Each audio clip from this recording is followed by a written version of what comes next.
Some of you may have noticed we scheduled a meeting last week, but we've decided to rearrange it to allow for a much more drawn out process and a much more systematic way of doing things. Now the meeting will take place about 6 weeks in the future, we think. That meeting will now be part of a much more drawn out process, where we're going to start with a much broader survey of the open access community, and that meeting will serve as like an external review of those ideas. The other major area we worked on this week was consultation.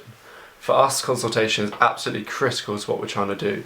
We as students really don't know exactly what the problems out there are for all of the different stakeholders in the project, librarians, researchers, students, advocates, and we don't know the best features, and we want to draw ideas from all around the community. As founders, we gave some initial ideas and a framework to build off, but really after that the best ideas have come directly from the community. Until now we haven't done anything in a really structured way, and that's what we'd like to start doing now. We've started to think about a few different stages for consultation and exactly what we want to achieve, how soon we want to achieve it, and through what means. One of the best examples of an idea which has come directly from the community is integrating the button with Wikipedia. What we like to do is use the button to help signal whether a reference on Wikipedia is open access or not. To use the button to essentially label all of the references to the bottom of Wikipedia.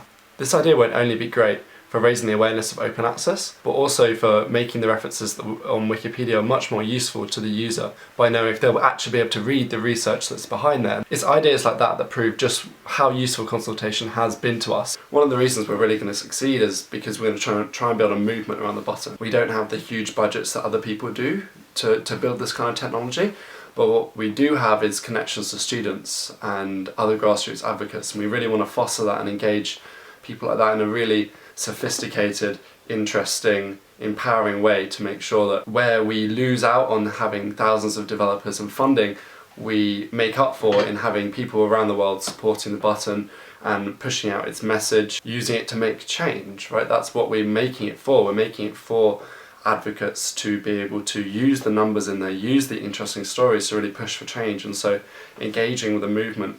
Many of our ideas shaped around some of the great examples given to us by other organisations like change.org, who use petition referrals in a really interesting way, and we were thinking about ways to implement that in the tool we have now by using referral codes and showing people who are actively pushing out the button to their friends, their family, their professors.